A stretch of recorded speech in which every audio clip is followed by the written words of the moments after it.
At exactly 10:25 a.m. on June 4, 1942, American dive bombers arrived in the skies above the Japanese Imperial fleet. Within 5 minutes, they scored direct hits on 3 separate aircraft carriers, triggering catastrophic chain reactions that destroyed all 3 ships. The success of this 5-minute window was the result of specific strategic decisions and logistical efforts that began months before the first plane took off. By the time the smoke cleared, the core offensive power of the Japanese Navy was broken, and the trajectory of the war in the Pacific had been permanently altered. To understand how the U.S. Navy arrived at that moment, we have to look back to December 1941. The surprise attack on Pearl Harbor crippled American naval power and created a massive security vacuum across the Pacific. Japan moved quickly to fill that vacuum. By March 1942, they had captured vital resources throughout Southeast Asia and secured a vast perimeter of territory, establishing themselves as a dominant global power. This diagram shows the firepower gap facing the United States. Japan controlled 11 aircraft carriers in total, 6 large and 5 smaller ones.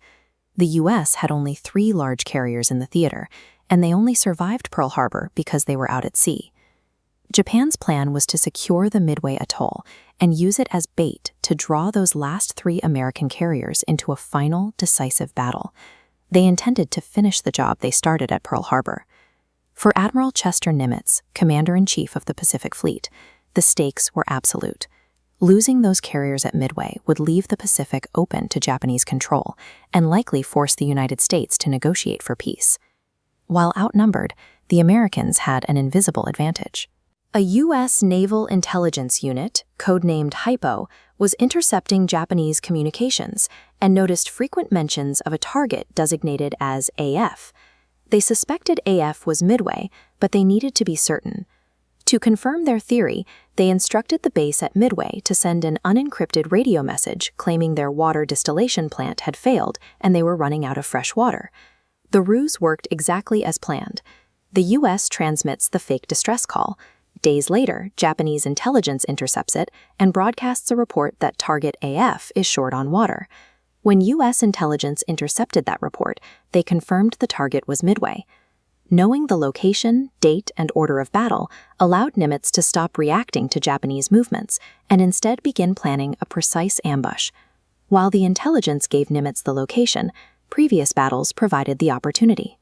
At the Battle of the Coral Sea, the U.S. inflicted enough damage to knock 2 Japanese carriers, the Shokaku and Zuikaku, out of the upcoming fight at Midway.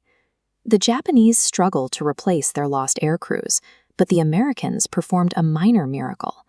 The USS Yorktown had arrived at Pearl Harbor with damage that experts said would take months to fix. Instead, repair crews worked around the clock and returned her to battle-ready status in just 72 hours. Between the rapid repair of the Yorktown and the aircraft stationed on Midway Island, the United States actually held a small numerical advantage in total available planes. The intelligence breakthrough and the restoration of the Yorktown narrowed the gap, providing Nimitz the resources he needed to set his trap. On the morning of June 4th, the U.S. launched over 30 PBY Catalina flying boats to scout the ocean. This early warning network allowed American commanders to find the Japanese fleet and launch their strikes with high accuracy. The Japanese launched their own first wave of 108 aircraft to strike Midway. While the attack damaged the island, the defenses remained active. Pilots radioed Vice Admiral Nagumo, reporting that a second strike was needed to neutralize the base. At 7:40 a.m., Nagumo learned that American ships were nearby. He faced a dilemma: launch an immediate, unescorted strike on those ships, or clear his flight decks to land his returning planes. Nagumo chose to land his planes. For the next hour, his carriers sat vulnerable, their hangars filled with aircraft that were being frantically refueled and rearmed with heavy bombs and torpedoes. As the Japanese cycled their planes, waves of obsolete American Devastator torpedo bombers attacked. They were slow and flew low, making them easy targets.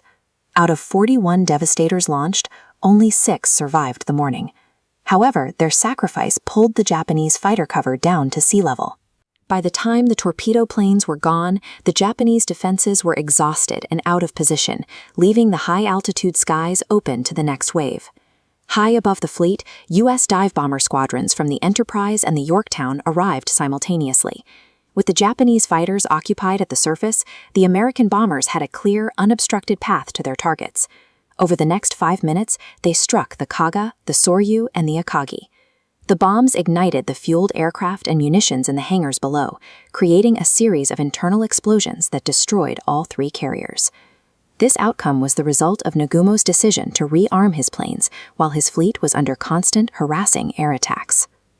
Later that day, American dive bombers located and sank the Hiryu. By the end of the battle, 4 of the 6 carriers used to attack Pearl Harbor were at the bottom of the ocean.